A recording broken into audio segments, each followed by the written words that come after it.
الأنبياء والمرسلين سيدنا محمد وعلى آله وصحبه أجمعين.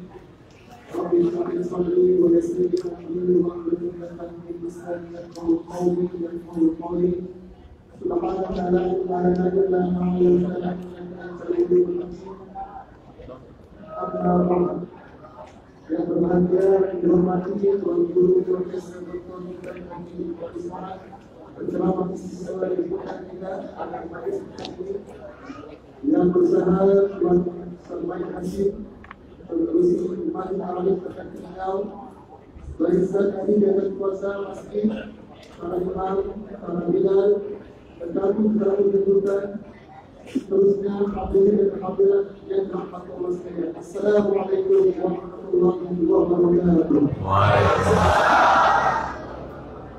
Alhamdulillah pada malam ini kita berdoa dalam menerima kehadiran Rabbi Ummah yang dihormati Tuan Guru Profesor Dr. Ustaz Haji Abdul Somad yang akan menyampaikan ceramah sebenar majlis suntikan ilmu yang diadakan di Masjid Amin kita. Selamat datang, ahlan wa sahlan wa marhaban bikum. Sebelum diteruskan, mari sama-sama kita buka majlis kita pada petang ini dengan bacaan kitab Al-Fatihah. Alhamdulillah.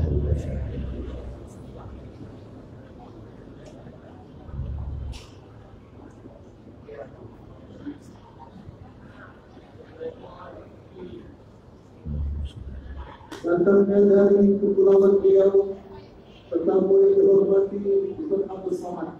Selamat datang di bumi Teringau. Semoga hadirmu membawa berkah dan rahmat. Dengan segala hormatnya, mari mempersilakan Alhamdulillah sudah menyampaikan ceramah kita pada hari ini. Fadhil masykur. Bismillahirrahmanirrahim. Assalamualaikum warahmatullahi wabarakatuh. Alhamdulillah. Allahumma salli ala Sayyidina Muhammad wa ala ali Sayyidina Muhammad. Allahumma allimna ma yanfa'una wa anfa'na bima 'allamtana innaka antal alimul hakim. Rabbi shrah li sadri wa yassir li amri wa hlul 'uqdatam min lisani yafqahu qawli. Yang saya hormati datuk-datuk, datin-datin, hadirin hadirat jamaah Masjid Ar-Rahim, muslimin muslimat, insyaallah semua kita dimuliakan Allah Subhanahu wa taala. Amin ya rabbal alamin. Bagi yang belum berniat, kita berniat nawaitul i'tikaf fi hadzal masjid lillahi ta'ala. Selama kita berada dalam masjid ini, malaikat mendoakan dengan dua doa.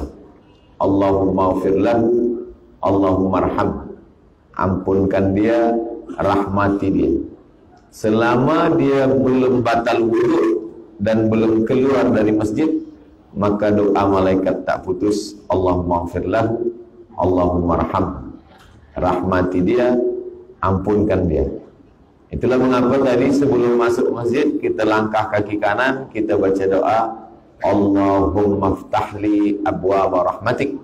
Ya Allah, bukakan untuk saya pintu rahmat. Kerana bersesuaian dengan doa malaikat, Allahumma ighfir lahu warhamhu. Inna lillahi mi'ata rahmah. Allah punya 100 rahmat. Lalu kemudian yang 99 digenggam Allah, nanti dia bagi pada hari kiamat. Yang satu rahmat dia turunkan, berebut-rebutlah kita dengan makhluk yang lain. Kerana satu rahmat Allah itulah gajah tidak menimpa anaknya sehingga mati. Kerana satu rahmat itulah burung elang tidak akan memakan anaknya walaupun dia burung yang buas. Kerana satu rahmat itulah harimau tidak akan memakan anak harimau kerana ada rahmat kasih sayang Allah Subhanahu wa ta'ala. Itu maka manakala kita duduk antara dua sujud, Rabbighfirli warhamhu, mendoakan orang yang meninggal, Allahumma ighfir lahu warhamhu. Doa ketika berjumpa, Assalamualaikum warahmatullah. Dan doa malaikat untuk kita, Allahumma ighfir lahu warhamhu. la yudkhilal jannata ahadakum amalu. Tidak ada satupun di antara kamu masuk surga kerana amalmu. Wala anta ya Rasulullah, engkau pun tidak masuk surga kerana amalmu. Wala ana, saya pun tak masuk surga kerana amal saya, kata baginda Nabi Muhammad sallallahu alaihi wasallam. Lalu kenapa engkau masuk surga? Illa ayyataghammadani Allahu bi rahmatih, masuk surga kerana rahmat Allah subhanahu wa ta'ala. Maka menyambung silaturahim adalah menyambungkan rahmat Allah subhanahu wa ta'ala. Saya datang dari pulau Sumatera, jauh di sana, datang ke Keningau, yang menyatukan kita berbeza paspor, berbeza bahasa, berbeza suku, berbeza negara, tapi yang menyatukan kita adalah rahmat kasih sayang Allah subhanahu wa ta'ala. Mudah-mudahan rahmat kasih sayang Allah ni sentiasa dalam hati kita, sehingga kita boleh berkasih sayang karena Allah subhanahu wa ta'ala. Ar-Rahimuna yarhamuhumur Rahman. Orang yang boleh berkasih sayang adalah orang yang ada rahmat dalam hatinya. Irhamu man fil ardi yarhamkum man fis sama. Sayangi makhluk yang ada di bumi, maka malaikat-malaikat di langit akan memintakan rahmat kepada Allah supaya engkau mendapat rahmatnya. Itu hadis diriwayatkan sahabat Nabi, namanya Abdullah bin Amr bin As, dari Nabi Muhammad sallallahu alaihi wasallam. Maka biasa ulama hadis kalau dia menyampaikan hadis yang pertama sekali sebelum membaca Arba'in, sebelum membaca Riyadhus Shalihin, sebelum membaca Sahih Al-Bukhari, sebelum membaca Sahih Muslim, hadis yang pertama dibaca adalah Al-Musalsalat bil Awwaliyah. Maknanya seorang guru meriwayatkan hadis secara musalsal. Dia menerima dari gurunya hadis yang pertama dia dengar dari gurunya. Gurunya menerima hadis yang pertama dari gurunya. Ar-Rahimuna yarhamuhumur Rahman, irhamu man fil ardi yarhamkum man fis sama. Orang yang mendapatkan kasih sayang Allah hanyalah orang yang ada rasa kasih sayang kepada sesama manusia. Irhamu man fil ardi, sayangi makhluk yang ada di bumi, yarhamkum man fis sama. Maka malaikat-malaikat di langit akan memintakan rahmat kepada Allah supaya kita mendapatkan curahan rahmat. Mudah-mudahan kita sentiasa mendapatkan itu semua insya-Allah. Amin ya rabbal alamin. Ini yang ada di kertas di tangan saya ini, tulisannya pelancaran sumbangan infak fisabilillah, mihrab masjid dan memperbaiki ruang wudu muslimah Masjid Ar-Rahim, Pekan Keningau, Sabah. Allah SWT sebaik-baik memberi balasan. Allah Maha Kaya. Wallahu ghaniyun 'anil 'alamin.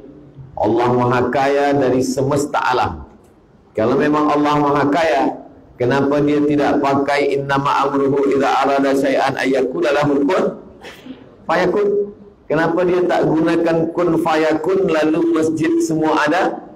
Maka kalau Allah pakai kun fayakun, masjid tegak, mihrab siap, tandas tempat semuanya sudah ready siap, lalu apa amal kita yang boleh mengalir hingga hari kiamat? Jadi banyak orang mengatakan, saya dah tolong masjid, saya dah tolong surau. Sebenarnya kita tidak tolong masjid, kita tidak tolong surau. Kita sedang tolong diri kita sendiri. Jadi itu yang pokok pangkal yang pertama kali mesti kita betulkan dalam fikiran kita. Kita tidak tolong masjid, kita tidak tolong surau, kita tidak tolong anak yatim, kita tidak tolong fakir miskin. Kerana ada tak ada kita, masjid tetap tegak berdiri.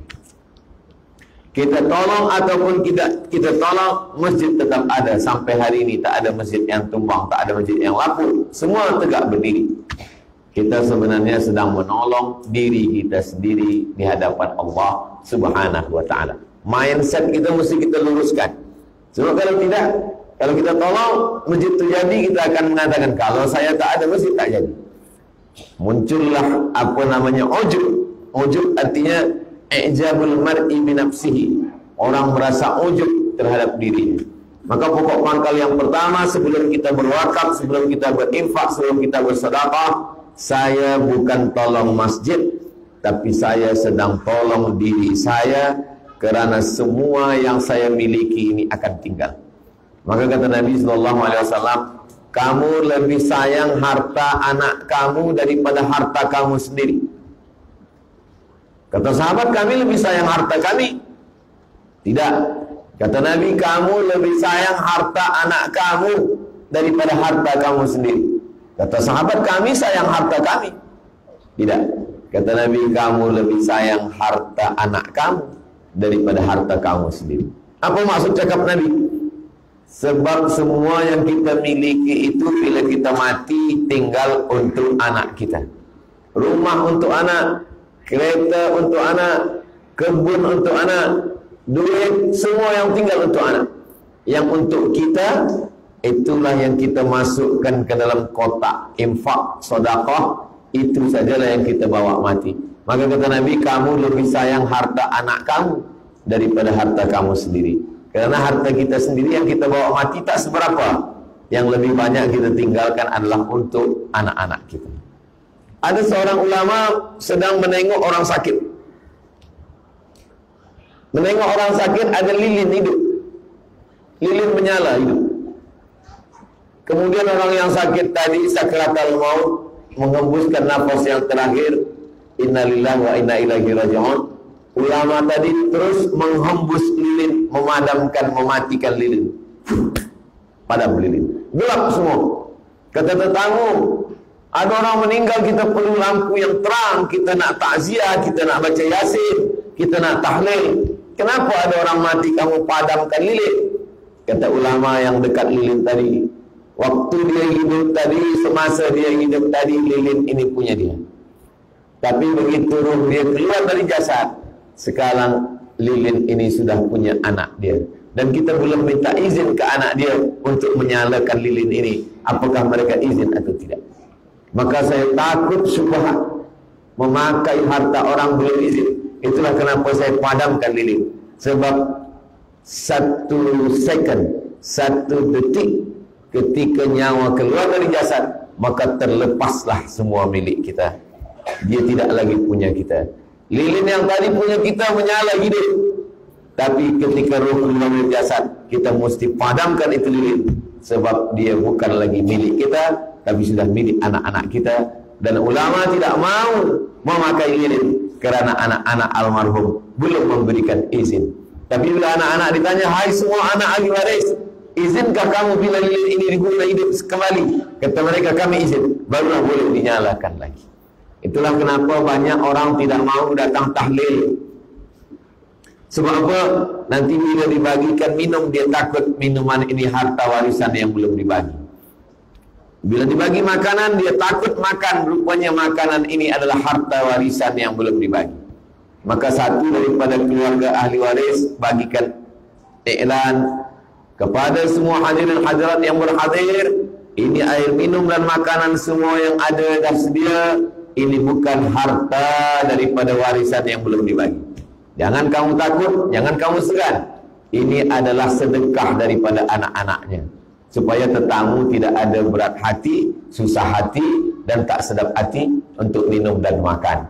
Bahkan di rumah itu pun, rumah itu tidak lagi punya almarhum. Lantai rumah itu sudah menjadi milik ahli waris, dan mereka belum berbagi lagi. Bila kita bertamu ke rumah orang, assalamualaikum, idza sta'zana ahadukum salasan, kalau kita minta izin 3 kali, falam yu'zan, tak ada izin, falyarji, baliklah pulang ke rumah. Sekarang kita dah minta izin 3 kali, dan rupa-rupanya rumah ini masih lagi musyarakah, bersyarikat, berkongsi. Istri dapat 1/8, anak lelaki dapat 2 bagian, anak perempuan dapat 2 bagian, dan mereka belum berbagi. Lantai yang kita duduk punya istri kah, punya anak lelaki kah, punya anak perempuan? Air minum yang akan kita minum, apakah ini punya istri, punya anak lelaki, atau punya anak perempuan? Makanan yang disuguhkan, yang jamuan malam, kita pun belum tahu. Itulah kenapa 1 dari 2 memberikan kata alu-aluan sambutan kepada semua hadirin hadirat yang datang. membacakan Yasin, Al-Fatihah, Qul, Al-Falaq, An-Nas, bertahtim, bertahlil, berzikir semua, ini adalah sedekah daripada ahli waris, sehingga tetamu pun makan jamuan dengan senang hati, tak ada rasa berat dalam hatinya. Begitu bahwa kita tidak punya apa-apa. Meninggal pukul 8 malam, jenazah diletakkan di tempat bilik tamu.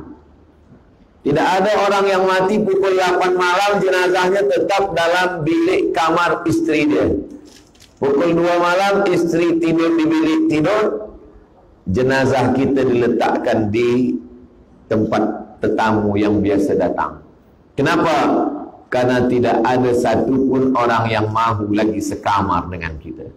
Yang katanya kaulah bulan, kaulah bintang, siang dan malam terbayang-bayang, makan tak lelap, tidur tak kenyang, itu selama hayat di kandung badan. Selepas roh keluar daripada jasad, itu hanyalah setakat bertanam tubuh di tepi bibir, manis di ujung lidah, hanya tinggal kenangan saja. Dia hanya menunggu kita. Walladzina yatawaffawna minkum, suami-suami yang meninggal dunia, wa yadharuna azwajan, istrinya menunggu arba'ata ashhurin wa ashra, 4 bulan 10 hari. Selepas 4 bulan 10 hari, dia pun akan dipinang oleh suaminya yang baru. Selepas itu say goodbye. Tapi jangan tazkirah petang ini membuat tuan balik ke rumah tidak lagi mesra, tidak lagi ada kata-kata cinta.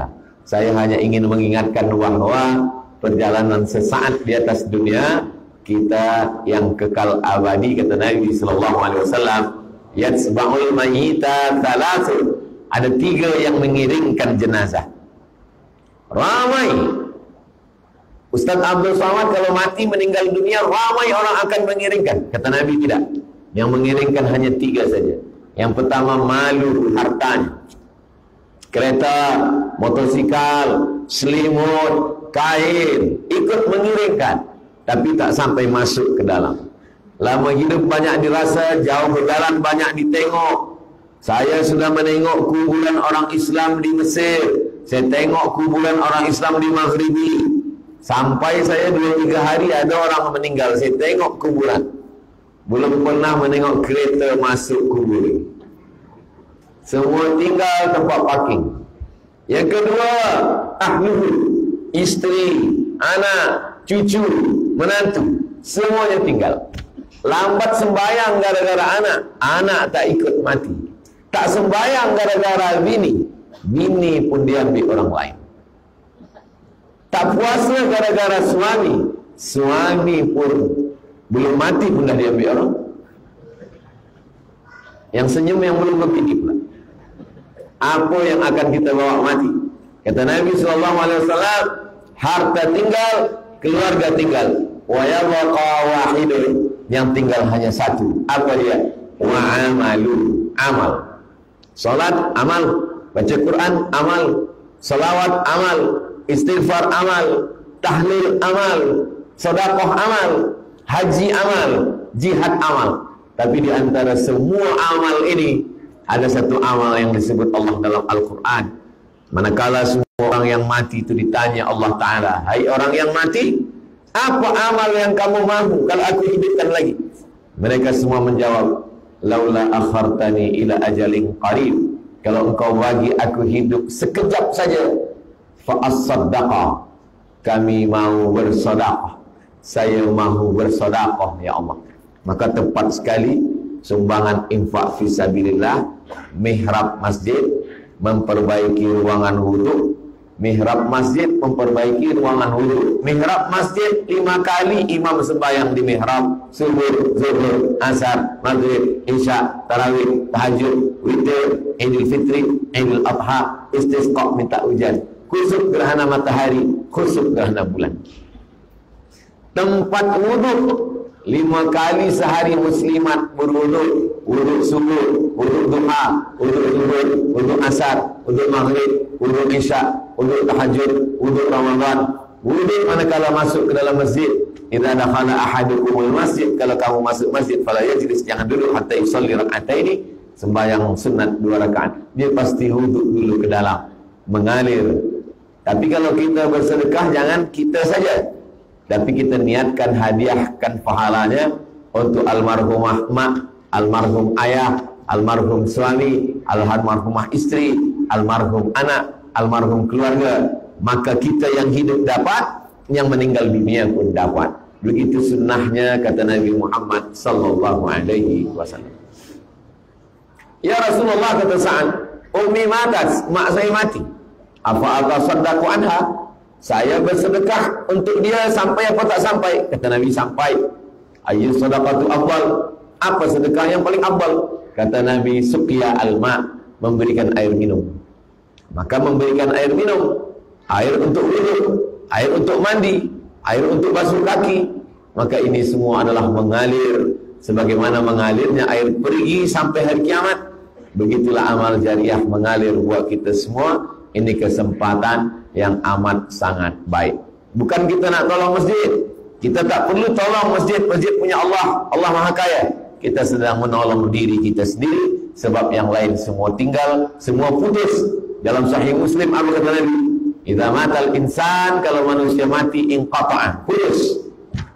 Abdul Samad bagi tazkirah, selepas mati putus. Hadirin hadirat, muslimin muslimat, sila datang ke Masjid Ar-Rahim. Tazkirah akan disampaikan oleh almarhum Abdul Samad. Tak ada lagi orang datang. Orang datang manakala kita masih hidup. Tazkirah semuanya putus. Sembahyang tahajud, bila kita dah mati, putus. Membaca Yasin, putus. Membaca surah Al-Kahfi, malam ni malam Jumat, putus. Tapi ada yang tetap mengalir. Inilah dia mihrab masjid, inilah dia tempat wudhu. Maka ini kesempatan untuk kita semua. Mengapa kita mesti bersedekah? Maka dalam beberapa hadis Nabi SAW memberikan alasan. Pertama, kata Nabi SAW, kullu mri'in tahta zilli sadaqati.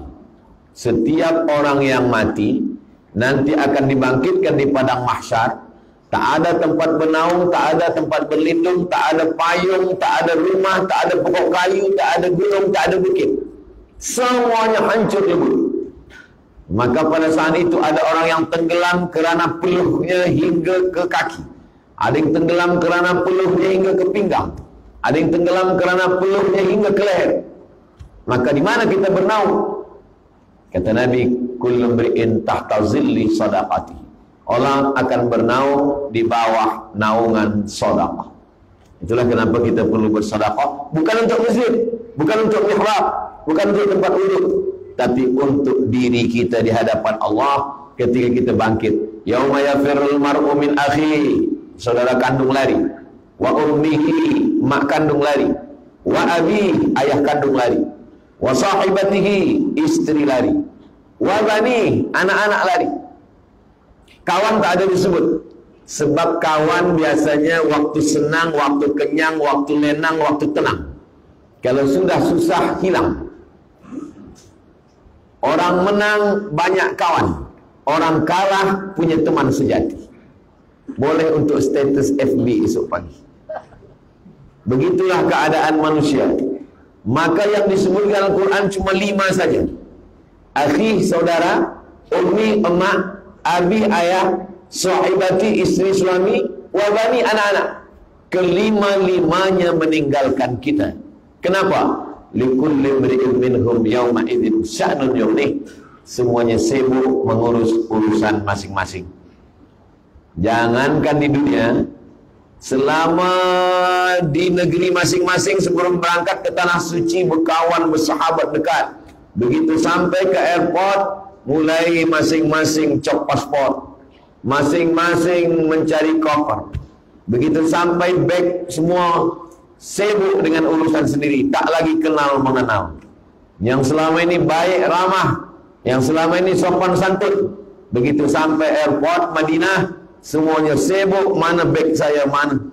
Dah dapat beg, semua dah keluar, baru dia tengok, oh ada Ustaz Abdul Samad. Belum lagi di akhirat, belum lagi di padang mahsyar. Semuanya sibuk dengan urusan masing-masing. Lalu di mana kita bernaung? Yang pertama, kullu mri'in tahta zilli shadaqatihi, setiap orang bernaung di bawah naungan sedekah. Jadi kalau kita nak tolong Masjid Ar-Rahim, saya bukan tolong mihrab, saya bukan tolong tempat duduk, saya sedang menolong diri saya di padang mahsyar nanti. Begitulah niat kita dalam hati. Karena kalau kita mengatakan ini dari saya untuk mihrab masjid, ini dari saya untuk tempat duduk, bila dia jadi nanti kita akan berkata, kalau tak ada saya, maka tempat duduk tak jadi. Kalau tidak ada saya, mihrab masjid tak jadi. Maka disitulah rusaknya amal kita. Kita sedang membuat persiapan untuk diri kita manakala nanti kita menghadap Allah Subhanahu wa ta'ala. Makanya kata Nabi SAW dalam sebuah hadis, hadis ini ada dalam Sahih Bukhari, ada dalam Sahih Muslim, rajulun tasaddaqa bi sadaqatin, ada orang yang bersedekah, fa akhfaha, dia sorokkan, dia sembunyikan, hatta la ta'lamu shimalu, sampai tangan kirinya tak tahu, ma anfaqat yaminu, apa yang diberikan oleh tangan kanan. Sebenarnya maknanya ini bukan tak boleh tahu. Tangan kanan berbuat, tangan kiri tahu. Tangan kiri melakukan sesuatu, tangan kanan tahu. Kenapa tangan kanan berbuat, tangan kiri tak tahu? Ini adalah mubalaghah. Ini adalah makna kiasan yang melampau. Maknanya kita rahasiakan. Tapi bukan berarti kalau orang tahu pahalanya hilang. Karena sahabat Nabi bersedekah, sahabat yang lain tahu. Utsman bin Affan memberikan wakaf perigi Bi'ru Rawmah. Semua orang tahu sebab hadisnya masyhur. Abu Talhah memberikan perigi namanya Bayrahah di depan Masjid Nabawi. Semua orang tahu. Abu Diqdah memberikan 600 batang pokok kurma. Semua orang tahu. Abdurrahman bin Auf memberikan sedekah kepada pejuang yang ikut perang Badar. Semua orang tahu. Itu menunjukkan bahwa kalau orang lain tahu, amal kita tetap baik. Yang tak boleh itu adalah riya dan sum'ah. Riya mempertontonkan amal, menampakkan amal. Sum'ah memperdengar-dengarkan amal kepada orang lain. Adapun kita berbuat orang lain tahu, kita jaga hati kita. Lalu box infak di hadapan kita. Duit dah kita siapkan. Tak jadi kita masukkan sebab kita takut dipuji orang. Atau kita masukkan supaya dipuji orang. Kata Imam Fudail bin Iyad, pendapat Imam Fudail bin Iyad ini disebutkan oleh Imam Al-Ghazali dalam Ihya Ulumuddin. Tarkul amal li ajlin nas riya. Tidak jadi beramal kerana takut dipuji orang, riya. Wal amalu li ajli syirik. Beramal kerana ingin dipuji orang, syirik. Tak jadi beramal, masuk poket, lalukan box, tak jadi beramal, riya. Kita masukkan ke dalam supaya dipuji orang, syirik. Tak jadi pun kena, jadi pun kena. Jadi kalau macam tu bagaimana? Sesuai dengan niat baik, kita masukkan saja. Selepas itu kita beristighfar, minta ampun pada Allah. Apapun cakap orang, kita serahkan pada Allah. Wa ufawwidu amri ilallah, astaghfirullahal azim. Sebab bila tak jadi kita masukkan, kita dah riya. Jadi kita masukkan supaya dipuji orang, kita syirik. Yang tak boleh itu kita bagi tahu kawan, ni saya nak sedekah, tolong kamera on kan. Nanti kita nak buat video konten sikit, ini yang tak boleh. Adapun bawa orang lain yang rekodkan dari jauh, maka dia mungkin nak bagikan motivasi supaya beramal, orang lain bersedekah, tak ada salahnya. Maka illa man rahimah rabbuh, orang-orang yang hati ini dijaga Allah. Mudah-mudahan kita termasuk orang yang hatinya dijaga Allah Subhanahu wa ta'ala. Yang kedua, kata Nabi sallallahu alaihi wasallam,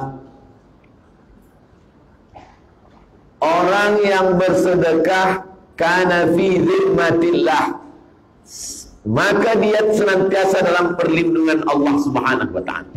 Selama ini kalau kita nak dapat perlindungan Allah, salat sunat 2 rakaat. Usolli sunnatal hajat. Saya sembahyang sunat 2 rakaat, salat sunat hajat, supaya selamat dalam perjalanan, supaya tidak ada musibah, aksiden, supaya diberikan Allah kemudahan. Maka yang paling elok itu adalah sedekah. Maka ketika kita bersedekah, kana fi dhimmatillah, maka dia senantiasa dalam perlindungan Allah Subhanahu wa taala. Maka ketika kita berikan sedekah itu sebenarnya bukan untuk masjid, bukan untuk surau, bukan untuk tempat wudu, bukan untuk mihrab, tapi kita masukkan ini adalah untuk diri saya sendiri supaya Allah menurunkan perlindungannya kepada kita. Dijauhkan daripada riya, dijauhkan daripada syirik, dijauhkan daripada nifaq munafik, dijauhkan daripada sum'ah, dijauhkan daripada ujub. Itu masalah penyakit-penyakit hati. Belum lagi penyakit yang zahir, berbagai macam penyakit sekarang, kolesterol, diabetes, gula darah, semua penyakit-penyakit. Belum lagi penyakit-penyakit yang nyata di akhir zaman, dari mulai LGBT, penyakit free sex, penyakit judi, penyakit khamar, penyakit narkotik, semuanya. Maka di antara cara untuk melindungi adalah di antaranya melalui sedekah. Karena Nabi berikan garansi jaminan kana fi dhimmatillah, dia senantiasa dalam perlindungan Allah, tanggung jawab. Zimmah artinya ahli zimmah. Misalkan saya seorang khalifah, ada orang tak Islam, orang yang tak Islam ini di dalam tanggungan saya, maka mereka disebut sebagai ahli zimmah. Maka dia tidak boleh diganggu, darahnya tak boleh ditumpahkan, hartanya tak boleh diambil, kehormatannya tak boleh dirosakkan, maka dia disebut dengan ahli zimmah. Begitulah orang yang bersedekah, kana fi zimmatillah, dia di dalam lindungan Allah Subhanahu wa taala. Mudah-mudahan kita dengan sedekah-sedekah kita itu termasuk yang dilindungi Allah Subhanahu wa taala. 3. Dawu mardakum bis sadaqah. Obati orang yang sakit di antara kamu dengan sedekah. Selama ini kita tahu berobat dengan madu. Alaikum bisyifa'aini, hendaklah kamu memakai 2 obat. Pertama Al-Quran, yang kedua Al-Asal. Asal maknanya madu. Wa nunazzilu minal Qur'ani ma huwa syifa'. Kami turunkan Al-Quran ini sebagai obat. Kemudian pula madu dalam Al-Quran dikatakan syifa'un linnas, sebagai obat. Tapi kemudian ada orang lupa, Nabi mengatakan dawu mardaku bis sadaqah, obatilah dengan sedekah. Ada satu kitab ditulis oleh ulama Mesir, namanya Syekh Abu Amr Al-Misri. Judul kitabnya Gharaib wa Taraib Sa'ah wa Sa'ah. Diterjemahkan ke dalam bahasa Melayu, semua ada saatnya. Bercerita tentang ada seorang warga negara Saudi Arabia sakit, medical check up ke Amerika. Kata dokter di Amerika tak ada obatnya. Makan senang, tidur lelap, pergilah senang-senangkan hati. Nanti bila tuan-puan pergi ke hospital, doktor cakap makan tenang, tidur lelap, senangkan hati, itu maknanya malaikat maut dah dekat. Tak ada obat. Maka dia pun balik ke Saudi Arabia. Dia ingat tentang hadis Nabi Muhammad SAW, dawu mardakum bis sadaqah. Maka dia sedekah. Last sekali dia pergi sekali lagi ke Amerika, medical check up. Kata doktor, kami dah tengok awak sihat walafiat, penyakit semua hilang. Doktor tu pula balik bertanya, awak makan apa? Awak makan herbal apa? Minum apa? Awak pakai ubat apa? Kata dia, saya tidak ada pakai ubat apa-apa. Saya hanya yakin dengan hadis Nabi SAW, dawu mardakum bis sadaqah. Ada seorang di Riau, di tempat saya, istrinya kena penyakit kanser di rahim, sudah sebesar duit bulat. Lalu kemudian dia yakin dengan hadis ini, dawu mardakum bis sadaqah, obati orang yang sakit di antara kamu dengan sedekah. Lalu dia amalkan bersedekah makanan, bersedekah pakaian, bersedekah. Lalu kemudian selepas itu dia cek balik, doktor mengatakan setelah kami cek ternyata kanser itu mengecil, kecil-kecil dan hilang. Jadi apa yang sudah dilakukan tentang hadis-hadis Nabi Muhammad SAW bukan hanya setakat iman percaya, tapi mujarrab. Mujarrab artinya pernah dicoba. Jarraba yujarribu tajribah mujarraba. Mujarrab artinya pernah dicoba oleh beberapa orang, dan ternyata dikabulkan Allah Subhanahu wa ta'ala. Bila dikabulkan Allah, berarti dapat dua-duanya.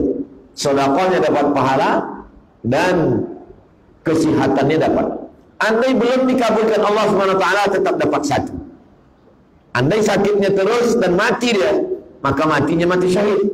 Dan dia usahanya untuk berubat itu sudah mendatangkan pahala dan dapat juga dia pahala sedekah.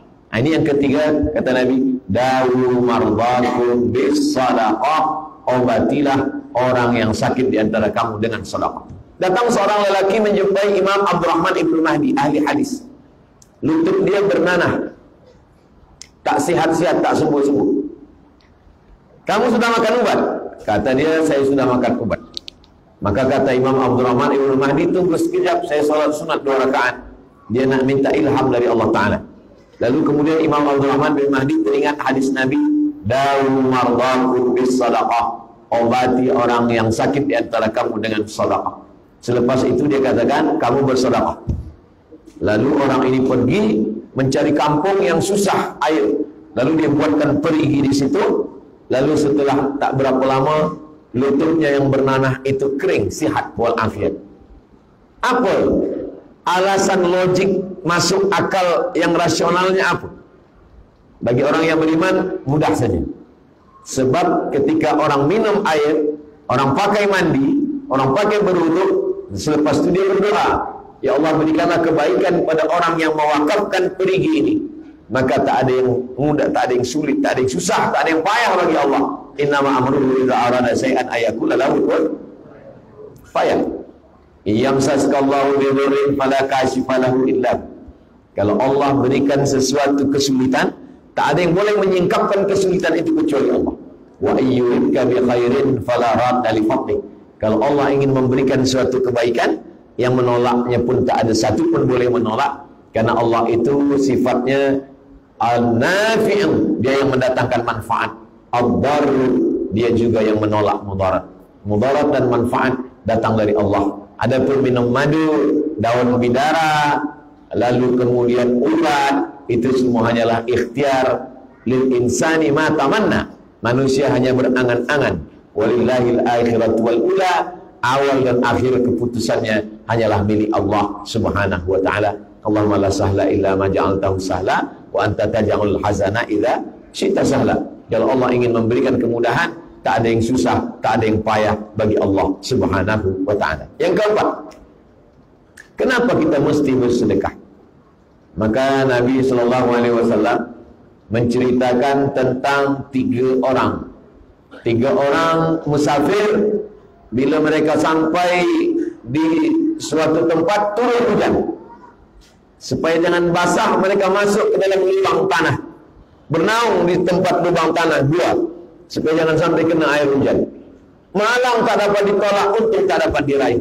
Rupanya datang batu bergelinding dari atas bukit, menutup pintu gua, tertutup mereka di dalam. Ketika mereka terkunci di dalam, tak boleh keluar. Hadisnya ada dalam Sahih Al-Bukhari, hadis sahih. Yang satu berdoa, ya Allah, saya punya ibu bapa. Suatu malam saya balik membawa susu kambing. Anak saya menangis haus, tak saya bagi minum. Istri saya menangis, tak saya bagi minum. Saya tunggu sampai ibu bapa saya terjaga. Mereka sedang tidur bila saya balik. Begitu mereka terjaga, saya bagi, minumlah. Ibu saya minum, bapa saya minum. Baki daripada minum mereka barulah saya bagikan kepada istri dan anak saya. Kalau memang amal saya ini betul, bukakanlah pintu gua ini. Maka bergeserlah batu itu sikit, tapi dia belum boleh keluar. Itu menunjukkan kita boleh bertawassul kepada Allah, menyebutkan amal soleh. Amal soleh yang paling afdal adalah berbakti kepada kedua orang tua. Orang yang kedua berdoa, ya Allah, saya punya sepupu perempuan dan saya jatuh cinta kepada dia. Hampir kami melakukan perbuatan zina. Ketika orang tidak ada, kami tinggal berdua, dan saat itu datang rasa takut saya kepada Engkau. Maka saya memohon kepadamu, ya Allah, dengan rasa takut yang ada dalam hati ini, bukakanlah pintu gua ini. Maka batu itu pun bergeser, terbuka. Itu menunjukkan bahwa Amal tidak hanya setakat amal berbakti pada orang tua, amal rasa takut dalam hati pun boleh dipakai untuk bertawassul kepada Allah. Mengamalkan firman Allah, ya ayyuhalladzina amanu taqullah, taqilah kamu kepada Allah wa bitawi ilaihi wasilah, bertawassullah. Bertawassul dengan amal soleh yang paling elok. Orang yang ketiga berkata, saya punya seorang pekerja. Pekerja saya ini akan saya bagi gaji, tapi belum lagi gaji saya bagi, dia dah pergi tak tahu kemana. Maka saya takut makan duit gajinya. Maka duit gajinya ini saya belikan ke kambing. Kambingnya ini beranak pinak, banyak kambing. Selepas beberapa tahun dia datang. Lalu saya panggil pekerja saya ini. Kamu mau bekerja dengan saya? Iya. Gaji kamu belum sama ambil? Belum. Gaji kamu dulu saya belikan banyak ini. Inilah dia kambing semua ni punya kamu. Ambillah dia. Pekerja saya itu mengambil kambing itu semuanya. Satu pun tak ada dia tinggalkan. Habis semua. Kalau memang amal ini ikhlas kerana Engkau ya Allah, bukakanlah pintu gua ini. Terbuka. Jadi 3 orang ini bertawassul kepada Allah dengan 3 amal. Berbakti kepada orang tua, takut kepada Allah, dan sedekah kambing kepada orang yang sudah tidak mengambil gajinya. Ini dalil bahawa kita boleh berdoa kepada Allah dengan menyebut tawassul.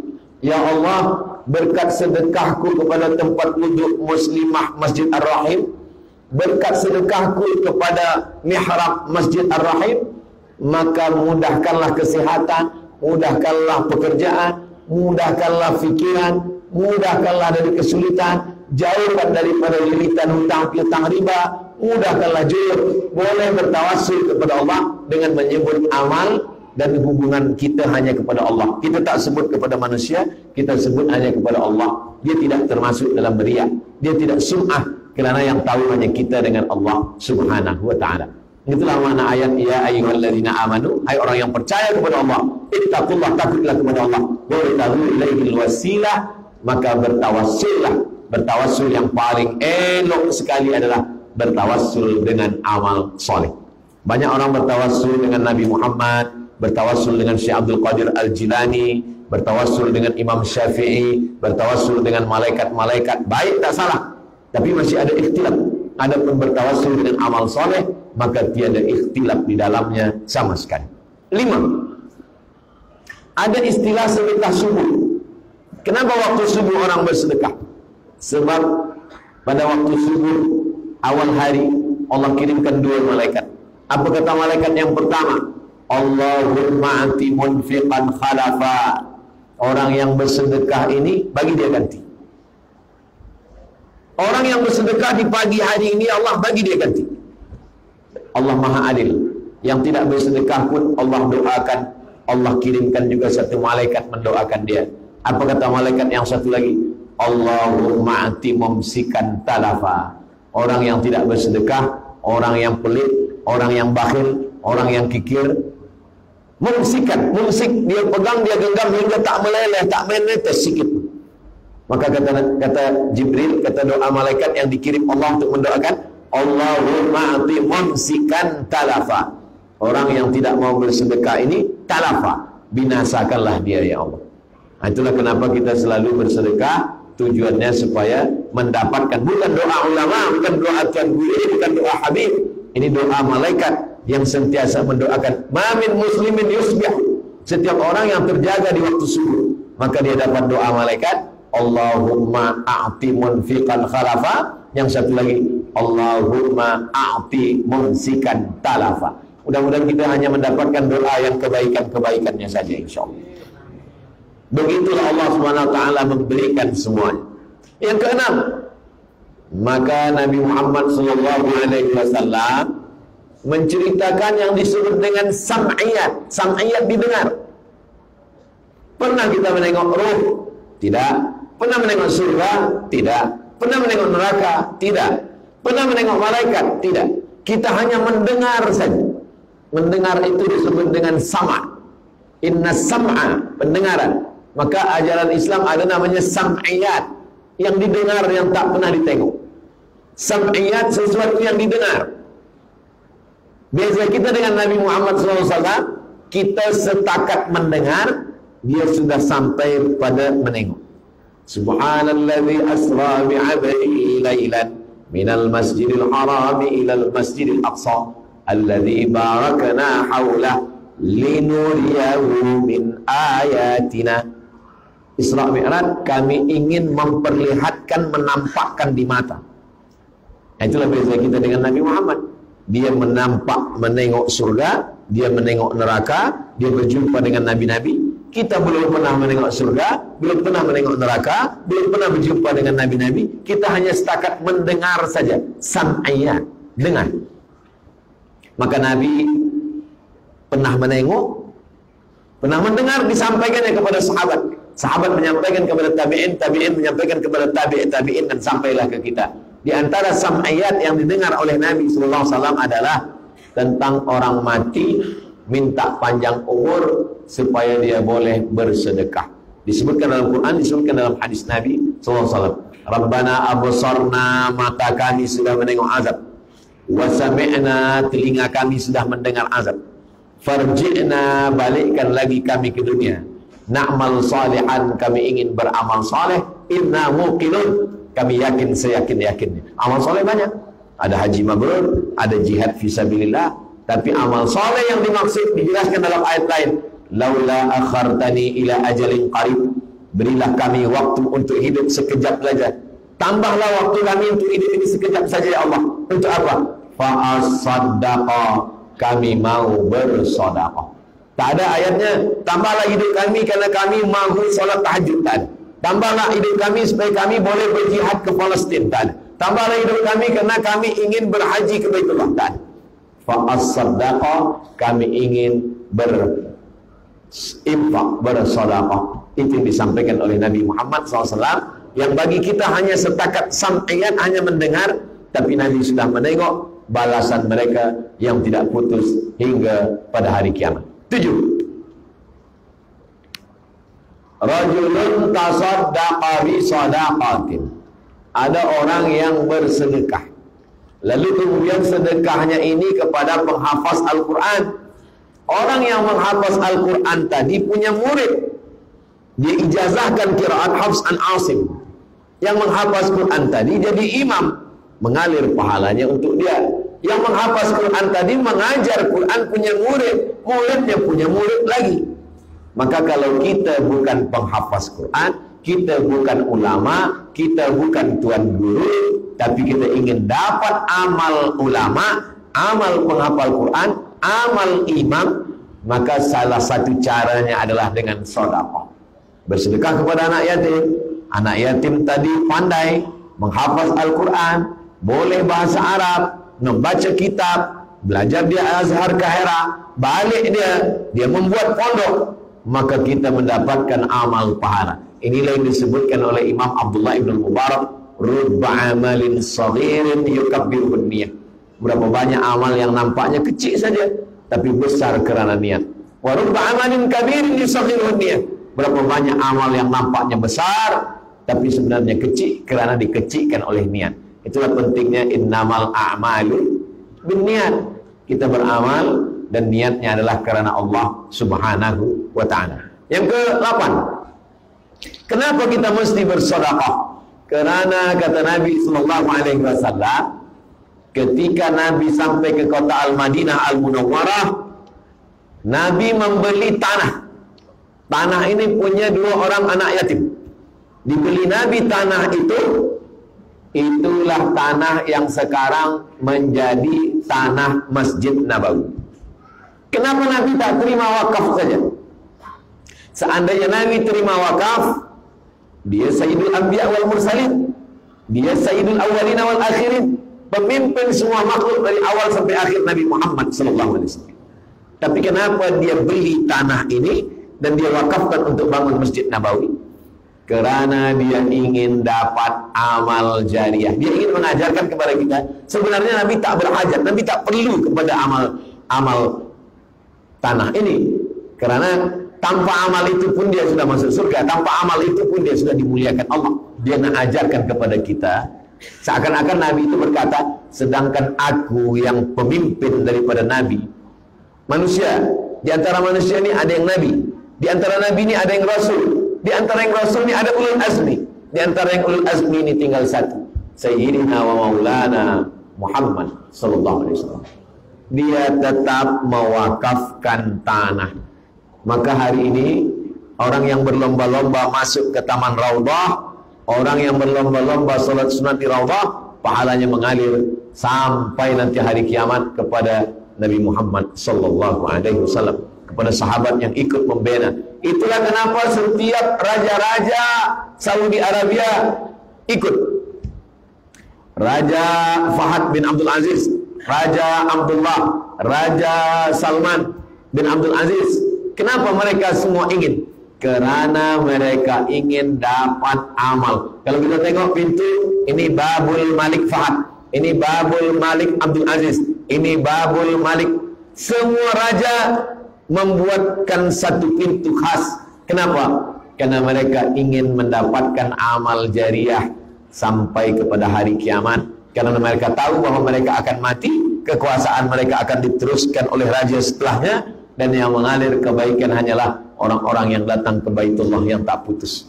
Bukan berarti kita yang bukan raja tak boleh. Bukan berarti kita yang tidak ada di Makkah, Madinah, tak Masjid Nabawi, tak Masjidil Haram. Maka sesungguhnya semua masjid adalah milik Allah. Wa annal masajida lillah. Masjid itu milik Allah subhanahu wa ta'ala. Yang kesembilan, Nabi SAW mengajarkan kepada kita pintu surga banyak. Ada pintu surga dimasuki melalui babul jihad. Mereka yang ada di Palestina itu masuk surganya dari babul jihad. Ada masuk surga melalui babul rayyan. Untuk mereka yang puasa sunat Senin Khamis, Ayyamul Bait 13, 14, 15, puasa Nabi Daud, puasa sehari, makan sehari, puasa sehari, makan sehari. Ini masuknya dari babul rayyan. Ada yang masuk dalam surga itu melalui babul kauzimin al-ghaiz, menahan marah. Dia tahan amarahnya, dia boleh masuk. Tapi ada orang yang masuk surga dari pintu mana saja dia mau. Udkhul min haitsu syi'ta. Masuklah engkau dari pintu mana yang engkau mau. Itu adalah Sayyidina Abu Bakar Siddiq radhiyallahu anhu. Perempuan pun begitu juga. Salat khamsaha, sembahyang 5 waktu tak tinggal. Shamat shaumaha, tak tinggal puasa Ramadan. Ata'at zawjaha, patuh kepada suaminya. Maka dia kata Nabi SAW, masuk surga dari pintu mana saja yang dia mau. Tapi ada satu pintu, pintu itu bernama Babus Shadaqah. Orang masuk ke dalam surga melalui pintu shadaqah. Jadi kita sebenarnya bukan nak tolong ini, tolong mihrab masjid, ini nak tolong tempat wuduk muslimah, bukan. Kita ingin masuk dari pintu Babus Shadaqah. Last yang terakhir sekali, yang ke-10 adalah bahwa amal kita ini ada 4. Amal badan, solat, tawaf, sa'i. Amal hati, sabar, ridha, zuhud, tawakal, qanaah, taqwa. Amal lisan, tasbih, tahmid, takbir, tahlil, zikir, salawat, baca Quran. Amal harta, amal harta yang paling banyak. Zakat, wakaf, infak, sedekah, wasiat, hibah, ghanimah. Zakat, wakaf, infak, sedekah, wasiat, hibah, ghanimah. Maka di antara amal-amal ini, kalau boleh 4-4-nya kita laksanakan, alhamdulillah. Kalau tak boleh 4-4-nya, maka yang paling ringan adalah zikir. Tapi kalau kita punya, maka kita laksanakan amal harta, amal badan, amal hati, amal lisan, amal harta. Keempat-empatnya, alhamdulillah rabbil alamin. Jadi saya mulakan pada pukul 2, sekarang pukul 3 kurang 5 menit, lebih kurang 60 menit. Itulah yang dapat saya sampaikan tentang keutamaan-keutamaan sedekah yang diajarkan Nabi Muhammad SAW melalui hadis-hadis Rasulullah SAW. Mudah-mudahan selepas tazkirah ini selesailah mihrab dan tempat wuduk muslimah, insyaAllah. Kalau selesai, alhamdulillah. Kalaupun tak selesai, innalillah. Karena semua kita usahakan, kita ikhtiarkan, disitulah akan nampak mana mudahnya menyampaikan tazkirah dengan amal ibadah yang boleh kita bawa sebagai bekal menghadap Allah Subhanahu wa ta'ala. Di akhir majlis petang, Mari kita sama baca berdoa kepada Allah Subhanahu wa taala. Mudah-mudahan Allah lapangkan rezeki kita supaya kita boleh beramal dengan amal sedekah, dan bagi yang sudah bersedekah mudah-mudahan diberikan Allah keikhlasan, keistiqamahan, dan kita semua mati dalam keadaan husnul khatimah. Ala hadhihi niyyah al-Fatihah. A'udzu billahi minasyaitonir rajim. Bismillahirrahmanirrahim. Alhamdulillahirabbil alamin. Ar-Rahmanir Rahim. Maliki yaumiddin. Iyyaka na'budu wa iyyaka nasta'in. Ihdinas siratal mustaqim. Siratal ladzina an'amta 'alaihim ghairil maghdubi 'alaihim waladdallin. Amin. Allahumma rzuqna rizqan halalan thayyiban mubarakan fi. Ya Allah, berikan kami rezeki yang halal yang barakah supaya kami dapat berwakaf, berinfak dan bersedekah. Ya Razzaq, Engkau yang Maha Pemberi rezeki, urzuqna rizqan halalan thayyiban. Berikanlah kami rezeki yang barakah. Allahumma ftah lana abwaabal khairi wa abwaabal ni'mati wa abwaabal barakah. Bukakan untuk kami pintu nikmat, pintu rahmat, pintu rezeki dan pintu barakah. Ya Fattah, iftah lana. Engkau yang membukakan segala pintu kebaikan, bukakan pintu-pintu kebaikan untuk kami ya Allah. Rabbana hab lana minas shalihin, jadikan anak kami anak-anak yang saleh dan saleh. Natawassalu ilaika bi sadaqatina. Kami bertawassul kepadamu berkat sedekah-sedekah kami yang sudah kami lakukan, baik yang banyak maupun yang sedikit. Waj'alna minal mukhlasin, jadikan kami orang-orang yang ikhlas. Anti yassir lana umurana wa taqdi hajatina wa tuballigh maqasidana.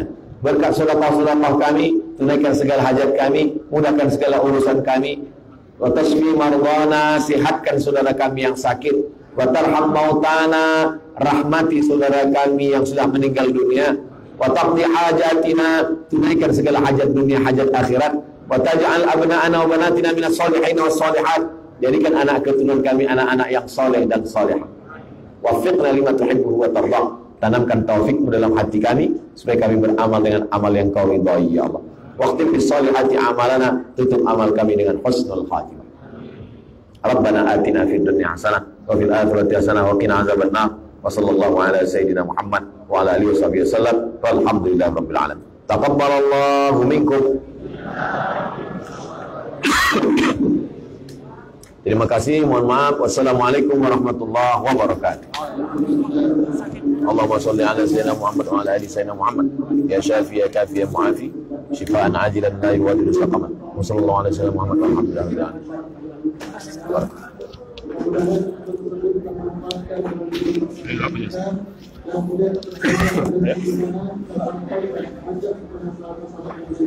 Yang